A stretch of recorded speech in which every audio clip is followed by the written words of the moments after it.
downfall when it comes to understanding the word is culture. And when I don't understand culture, I miss the Bible. When I miss the Bible, I miss God's promises. When I miss God's promises, I miss the things that's for my life. And what happens with culture in the word is I see things the way today's culture is, but the Bible is written according to what's going on in that culture. Now, if I put my culture on there, it's a lot of stuff in there that doesn't make sense. But then if I put my culture, vice versa, if I use the Bible culture and put it in today's time, that stuff doesn't make sense. So I have to see what's going on in that particular time to understand that no, a 9-foot giant is not going to come after me, and the only thing I have is a rock like David. No, there's not going to be a whole army, and I have to use the military to fight to get a space. But I still have to understand the word talks about spiritual wickedness in high places. It still talks about principality powers. It still talks about dominions and ranks and hierarchy. I have to understand that there's still something and someone that is trying to stop me because he understands that I'm a threat. And since he understands that I'm a threat, he's going to constantly throw things at me. That's called the wile of the enemy, the tactics to stop me from getting to where I need to go.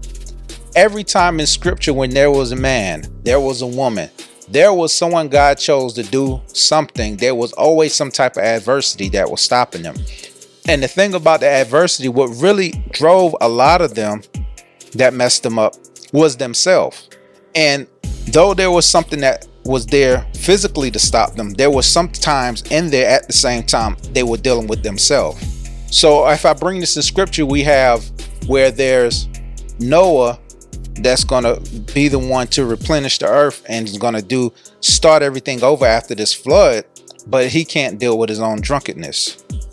We have a situation where there is Samson, who's strong enough to deliver the people, and he's a judge. He comes before the kings and he can deliver the people, but he can't deal with his own sexual immorality.